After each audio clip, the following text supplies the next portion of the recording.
మీరు రమణ మహర్షి అనేటటువంటి ఒక తెర మీద ఒక చలనచిత్రాన్ని చూసినట్టు చూడొచ్చు.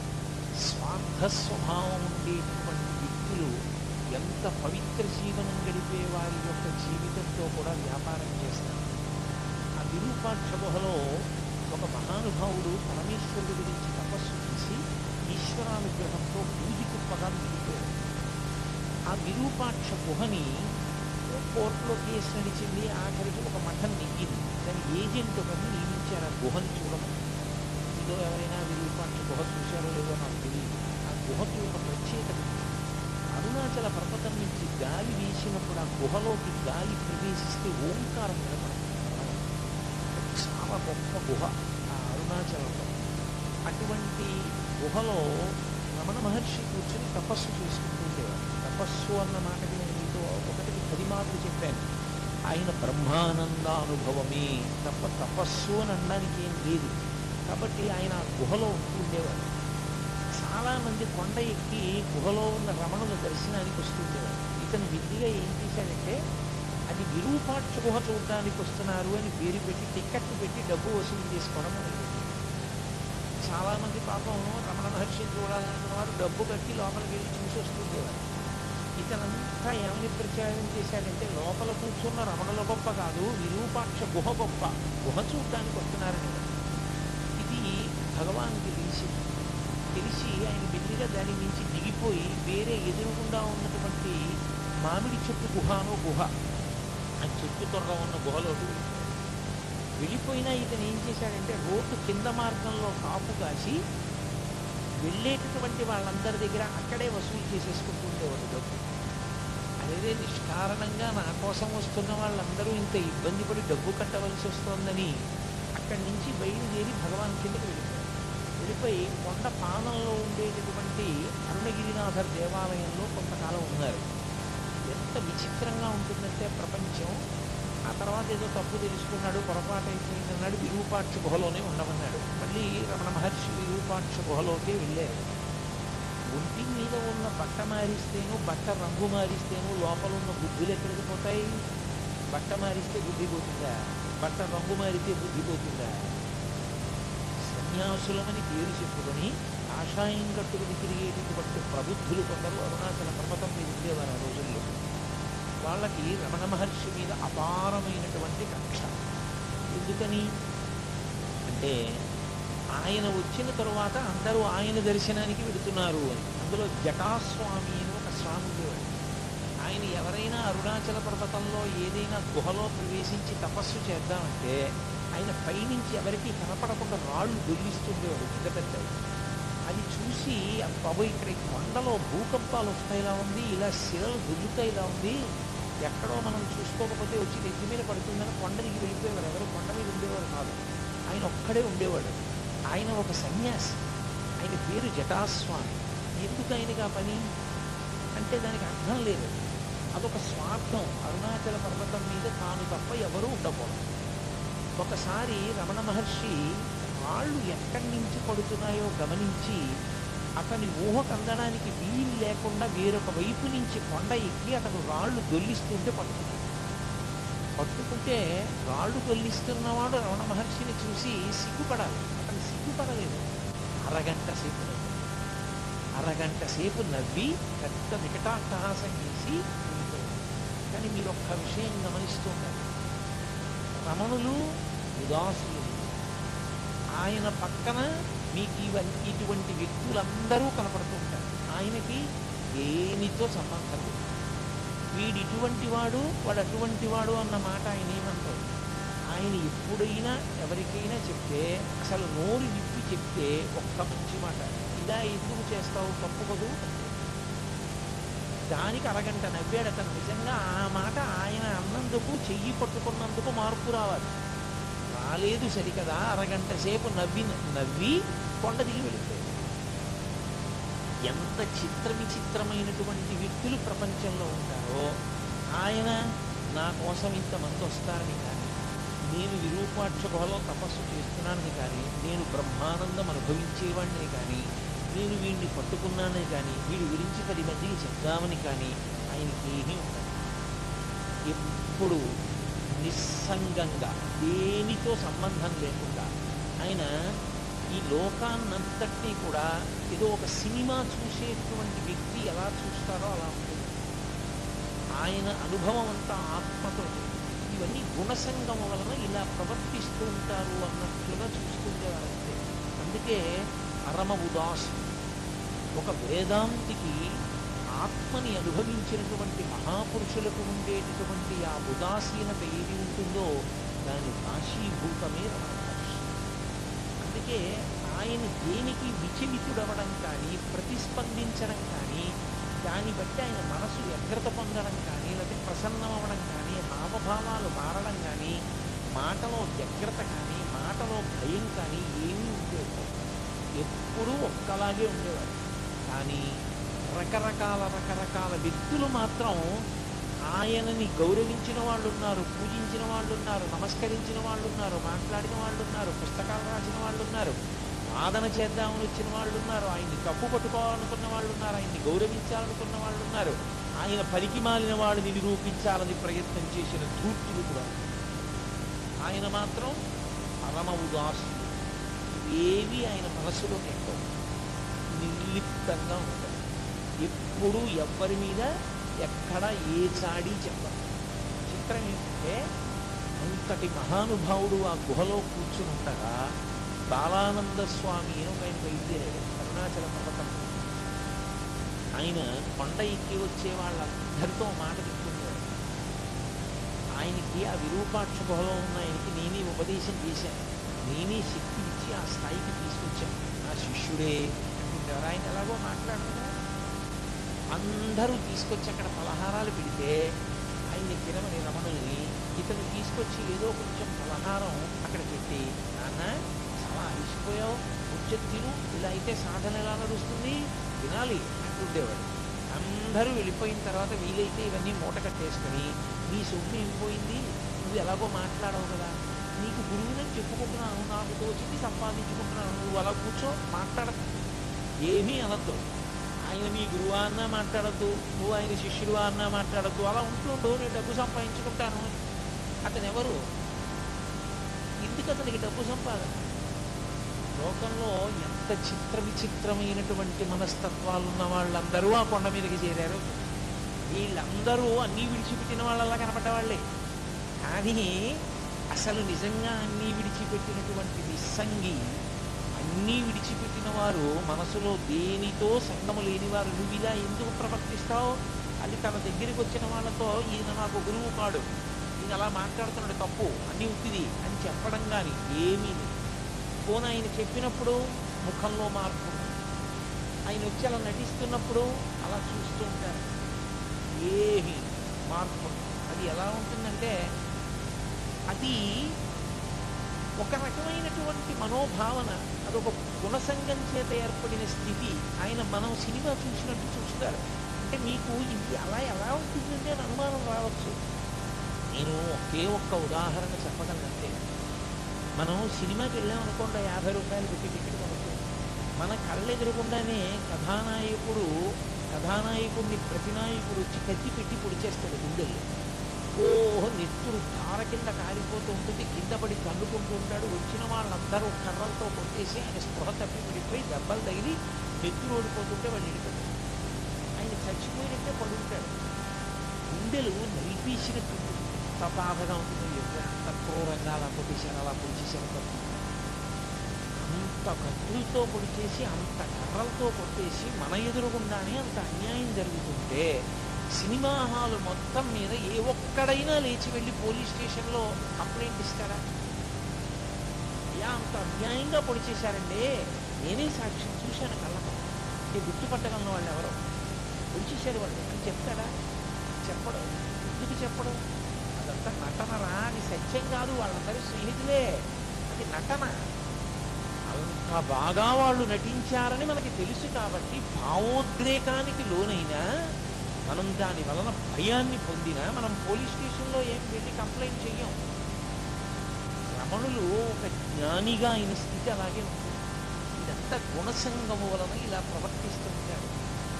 గుణాతీతుడైన వాడికి గుణముల చేత సంగమును పొంది అజ్ఞానమునందు ముందు కొట్టుమిట్టాడుతున్న వాళ్ళ యొక్క స్థితిని చూసి జాలిపడమే తప్ప ఆయన వాళ్ళతో పాటు ఆయన కూడా సంగము చెంది దానికి ప్రతిస్పందించడం ఉండదు. ఆయన తన స్థాయిలో తాను అలా గమనిస్తూ ఉంటాడు. అందుకని నిశ్శబ్దంగా చూస్తూ ఉండేవాడు. అది ఒక జ్ఞానికి ఉండవలసినటువంటి లక్షణం. అంతటి ఉదాసీనత ఏర్పడాలి అంటాడు భగవద్గీతలో. గీతాచార్యుడు అంటాడు, నాకు అంత ప్రియమైన వాడెవరో తెలుసా? తుల్య నిందాస్తుతిర్మౌని సంతుష్టో ఎనకేనచిత్ అనికేత స్థిరమతి భక్తిమాన్నే ప్రియోనరః అంటాడు. భక్తి అంటే ఇన్ని తులసి దళాలు ఇన్ని మారేడు దళాలు తెచ్చి పూజ చేసిన వాడు అని చెప్పలేదు గీతాచార్యుడు. తుల్య నిందాస్తుతిర్మౌని, మౌనముగా ఉండి లోపల ఏ వికారము లేకుండా పొగిడినప్పుడు తెగిడినప్పుడు ఒక్కలా ఉండగలిగిన వాడు.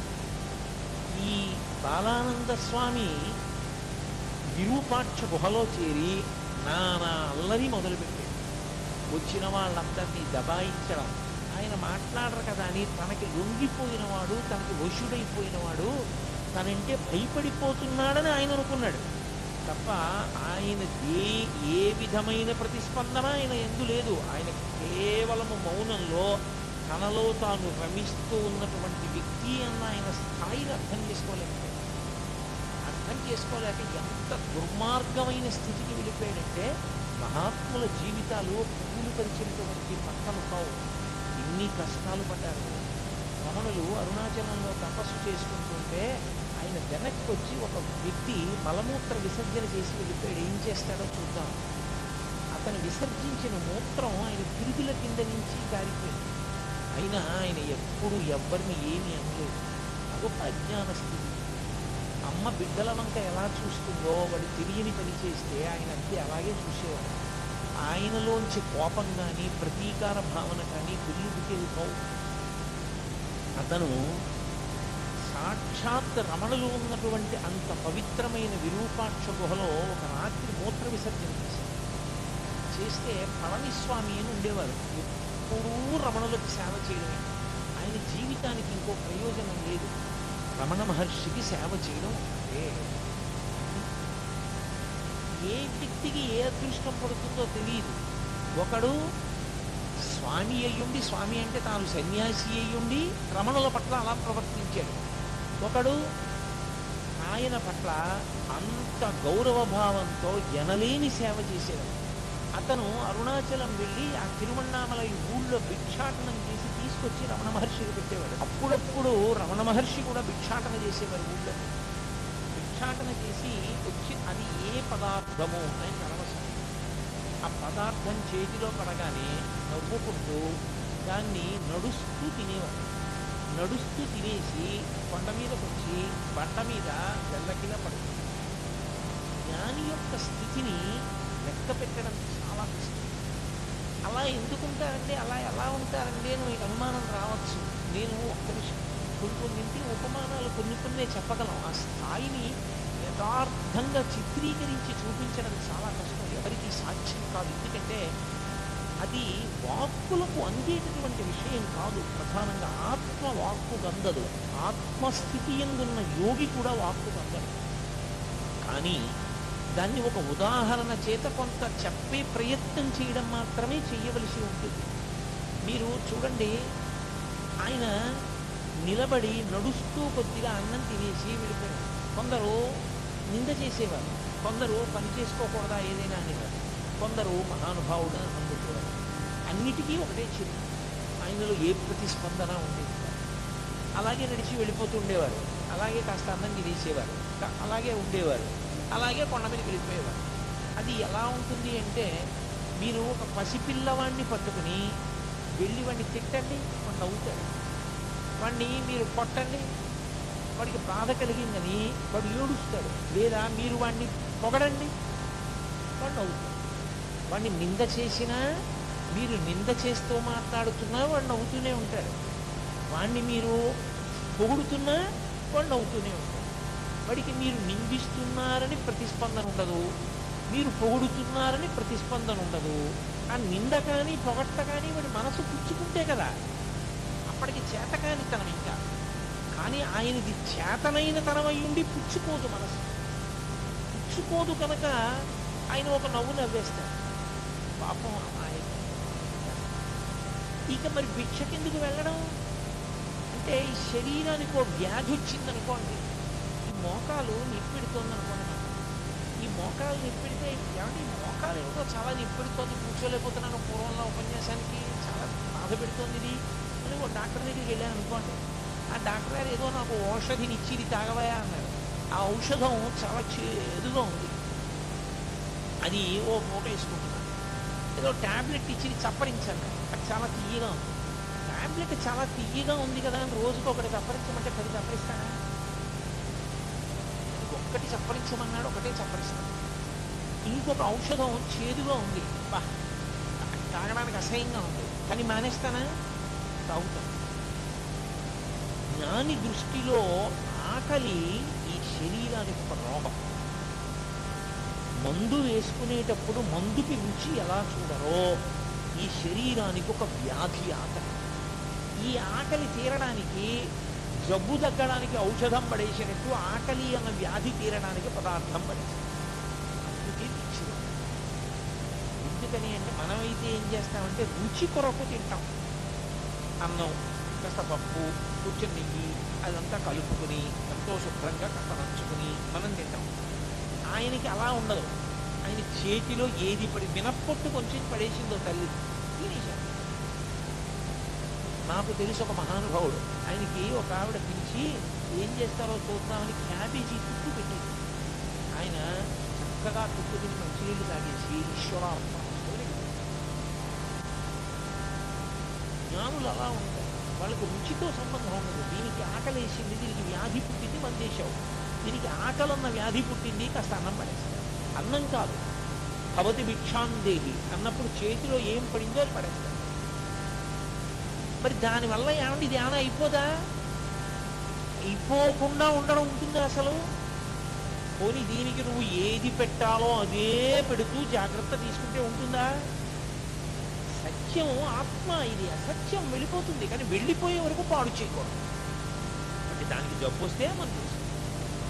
కాబట్టి ఆయన వెళ్ళేవారు భిక్ష. జ్ఞాని యొక్క స్థితి. రమణులు ఎందుకు భిక్షకి వెళ్ళారు అన్న మాటని జాగ్రత్తగా అర్థం చేసుకోవాలి. అస్తమానం పళనిస్వామిని పిలిచి నాకు ఆకలిస్తోంది, అది కొంచెం వెళ్ళి భిక్షకి వెళ్ళేవా పట్టరా అనుకోండి, అహంకారం వచ్చింది. కానీ వెళ్ళడానికి కష్టం, కానీ తిరగడానికి కష్టం. అంటే శరీర భావన వచ్చిందా లేదా? కాబట్టి పళనిస్వామి వెళ్ళి తెస్తూ ఉండాలి. పళనిస్వామి తీసుకొచ్చేసి ఆయన ఏదో ఆత్మానందంలో ఉండగా బహిర్ముఖి, అయ్యా మీకోసమే తెచ్చాను, మీరు ఎప్పుడో నిన్న తిన్నారు, ఇవాళ సాయంకాలం అయింది, కళ్ళు విప్పారు, ఆకలేదు, తినండి అన్నారు అనుకోండి, ఉదాసి తీసుకొచ్చారు, అక్కడ పెట్టారు. ఆయన తీసుకొచ్చి పెట్టారు అని చెప్పేసేసి ప్రత్యేకమైన కృతజ్ఞత లేదు. ఆయన తినమంటున్నాడు, ఇంత తీసుకుని నోట్లో పడేసి ఆయన వెళ్ళి ఒక బండ మీద కూర్చునేవారు. ఒకళ్ళు వచ్చి రేపు మా ఇంట్లో పెళ్ళి, మీరు తప్పకుండా భోజనానికి రావాలి 11ంటికి అన్నారు.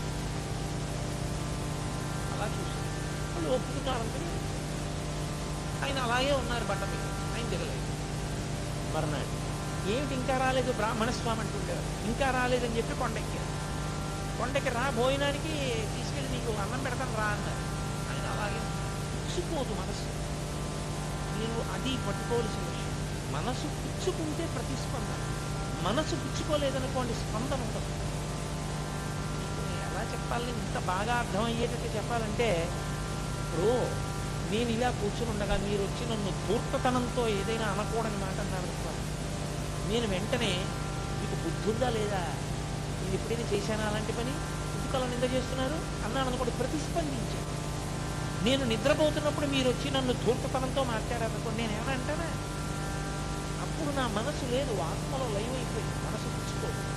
మనసు ఆత్మయందు లయమై ఉండగా అది ప్రతిస్పందించింది. అది మనకి అజ్ఞానంతో సుషుప్తిలో లయం. ఆయనకి జ్ఞానము చేత జాగృతి ఎందు లయిస్తుంది. అది ఎలా జరుగుతుంది అంటే అనుభవం చేత తెలిసిపోవాలి తప్ప ఇంకా అంతకన్నా చెప్పడానికి వాక్కులు ఉంటాయి. కాబట్టి ఆత్మస్థితి అది వాక్కులకు అందదు. కాబట్టి వస్తానన్నో భోజనానికి రాలేదే, ఇది వీళ్ళ భావనలు, ఇవన్నీ వీళ్ళ ప్రతిస్పందనలు. అసలు ఆయన నిన్నను విన్నది లేదు, లోపలికి వెళ్ళింది లేదా మాట. ఇప్పుడు చెప్పిన మాట వింటలేదు. ఆయన ఆత్మగా లోపల ఆనందంలో ఉన్నారు. ఆయన ఏమి అంత పిలిచిన పలకడి అంతసేపు నించుంటాం రెండని సంకల కింద చేతులు వేసి ఎత్తుకుపోయారు. ఎత్తుకుపోతే ఇలా పద్మాసనం వేసుకున్న వ్యక్తి పద్మాసనంతోనే లేచిపోయారు. బలవంతంగా ఎత్తేసి మోసుకుని పట్టుకుపోయారు. పట్టుకుపోయి ఓ కంచం దగ్గర పడేశారు. పడేసి తిను తిను తిను అని అరిచారు. ఆయన బహిర్ముఖులు అయ్యారు. ఓ తినమని అన్నీ కలిపేసుకున్నారు. ఏదో 4 ముద్దలు తీసి ఎంతలో జారిపోతారో మీరు చెప్పలేదు. చాలా కష్టం. అది ఎలా ఉంటుంది అంటే చూడండి, విపరీతమైనటువంటి ప్రీతి భావన ఒక వస్తువు మీద మీకు ఉందనుకోండి, అపారమైన ప్రీతి భావన ఉందనుకోండి. ఒక ఉదాహరణ చెప్పాలంటే, నేను నా కొడుకంటే నాకు విపరీతమైన ప్రీతి అనుకోండి, నాకు అస్తమానం వాడు జ్ఞాపకానికి వస్తూ ఉంటాడు. ఏం చేస్తున్నా జ్ఞాపకానికి వస్తాడు. నేను ఆఫీసులో కూర్చొని ఇలా పెన్ తీశాను అనుకోండి, black pen, black refill pen సన్నగా రాస్తే వాడికి ఇష్టం. వాడికి ఇలాంటి పెన్ను ఒకటి కొనట్టాడు అనుకుంటాడు. జారిపోయిందా లేదా? జారిపోయింది. కాసేపు ప్రీతి ఎక్కడుందో అక్కడికి జారుతుంది మనస్సు. ఆ మనసు అసలు పైకి ఉండడం దానికి ఇష్టం లేదనుకోండి, ఇంకా ఆ స్థితిని పొందేసింది అనుకోండి, అది ఆనందాన్ని తడువుకుంటూ ఆత్మలోకి జారిపోతుంది. అందుకని ప్రతిస్పందనలు ఉండవు. యోగి తప్ప జడమై కాదు, ఆత్మగా నిలిచి ఉన్నాడు కాబట్టి ప్రతిస్పందన పొందాడు. అందుకే కరుస్తున్నా తెలియదు, చీమలు కుడుతున్నా తెలియదు, ఏళ్ళు కుడుతున్నా తెలియదు, ఒకరు నిందిస్తున్నా తెలియదు. ఒకవేళ నిజంగా ఆయన బాహ్యంలో ఉన్నారనుకోండి, నేను ఇందాక చెప్పానే, ఆ స్థితికి ఎదిగిపోయిన వ్యక్తి అవతల వారి అజ్ఞానాన్ని మన్నించేస్తాడు. ఏం తెలుసు, గుణసంగాన్ని పొందాడు, ద్వంద్వముల యందు ఉంటాడు. కాసేపు సుఖం అంటాడు, కాసేపు దుఃఖం అంటాడు, కాసేపు ప్రీతి అంటాడు, కాసేపు అప్రీతి అంటాడు, కాసేపు కామం అంటాడు, కాసేపు క్రోధం అంటాడు. ఏదో అలా తిరుగుతుంటాడు. కానీ వాడికి ఏం తెలుసు పాపం, స్థిరంగా నిల్చోవడం వాడికి చేత కాదు కదా అని జాలితో, మన మీద కారుణ్యంతో వారు అలాగే చూస్తారు తప్ప ప్రతిస్పందించారు. నిజంగా వాళ్ళు ప్రతిస్పందించడం మొదలు పెడితే మీరు ఒకటి లెక్కలోకి తీసుకోండి, మనవన్నీ అపరాధములే, మనవన్నీ అపరాధములే. అప్పుడు వాళ్ళు ఎంతమందికి ఎన్ని శాపాలు ఇవ్వాల్సి ఉంటుంది? ఇవ్వలేరు. భగవంతుడు మన యొక్క దోషములను ఎలా మన్నిస్తాడో, బ్రహ్మవిద్ బ్రహ్మైవ భవతి అని బ్రహ్మమును తెలుసుకుని బ్రహ్మమైన వ్యక్తి కూడా దోషములను అలా మన్నించగలరు. అందుకే మీరు చూడండి, భగవద్భక్తుల యొక్క హృదయం కన్న తల్లి హృదయంలా ఉంది. వాళ్ళు సాధారణంగా ఎంత దోషం చేసిన వాడైనా క్షంతవ్యూహం అన్నాడు అనుకోండి, క్షమించేస్తారు. ఎంత తప్పు పని చేయనివ్వండి, దాన్ని మనసులో పెట్టుకోరు. దాని గురించి 10 మాటలు మాట్లాడే లక్షణం ఉండదు. ఎవరో జ్ఞాపకం చేస్తే జ్ఞాపకానికి రావాలనుకో, కానీ లేకపోతే దాని పెద్ద మనసులో స్థానం ఉన్నది విడిచిపెట్టారు. ఒక మారాలను ఒక కోరిక తప్ప ఇలా అన్నాడు అలా అన్నాడు, లేకపోతే ఇలా చేశాడు అలా చేశాడు, దాన్ని పీక్కుంటూ ఉండడం, తొమ్ముకుంటూ ఉండడం అలా ఉండదు. అది భక్తి పెరిగే కొద్దీ హృదయమునందు విశాలమైనటువంటి స్థితి ఏర్పడుతుంది. అది ఒక జ్ఞానిగా నిలబడగలిగినప్పుడు భగవత్తత్వం ఎలా ప్రకాశిస్తుందో జ్ఞాని యొక్క తత్వం అలాగే ప్రకాశిస్తుంది. అందుకే బాలానంద స్వామి అన్ని ఆగడాలు చెయ్యగలిగాడు. ఆయన ఎంత ఎత్తులో ఉన్నారో ఈయన అంత కిందలో ఉన్నాడు. నేను చాలా అధికుణ్ణని బట్టకో దానికి ఒక కొత్త రంగు వేసుకుని కట్టుకుని చాలా గొప్పవాడిని అనుకుంటున్నాడు. బట్టకి రంగు మారితే గొప్పవాడివి కావు, లోపల మార్పు వస్తే గొప్పవాడి. అది మార్పు రావడాన్ని బట్టి ఉంటుంది తప్ప బట్టని బట్టి ఉండదు. ఒక్కొక్కసారి మరి అలాగే చెప్పవలసి ఉంటుంది ఇటువంటి సందర్భాల గురించి చెప్పినప్పుడు తప్ప. నేను ప్రత్యక్షంగా సన్యాసాశ్రమాన్ని విమర్శించడం నా ఉద్దేశ్యం కాదు. నాకు చాలా చాలా గౌరవం ఉన్నవాడిని నా ఆశయం. కాబట్టి మహానుభావుడు ఆయన ఏమీ ప్రతిస్పందించకపోయినా ప్రతిస్పందించే లక్షణం ఆయన మీద ప్రీతి ఉన్నవాడికి ఉంది. పళనిస్వామి ఆయన ఇంకా ఇలా ప్రవర్తిస్తారని మరునాడు ఆ విరూపాక్షకు కలుపు వేసి తాళం వేసేసి ఈ బాలానంద స్వామి ఎక్కడికో వెళ్ళారు. మళ్ళీ తిరిగి వస్తాడేమోనని అతని పెట్టి తీసి ఆ పెట్టిలో మంచి మంచి పట్టు వస్త్రాలు చీనాంబరాలను ఎత్తిగా వైద్యానికి దాచుకున్నాడు. అవన్నీ తీసి కొండ మీద పారేసి వెళ్ళిపోయారు. అందరూ కలిసి కిందకి ఏదో స్నానం చేయడం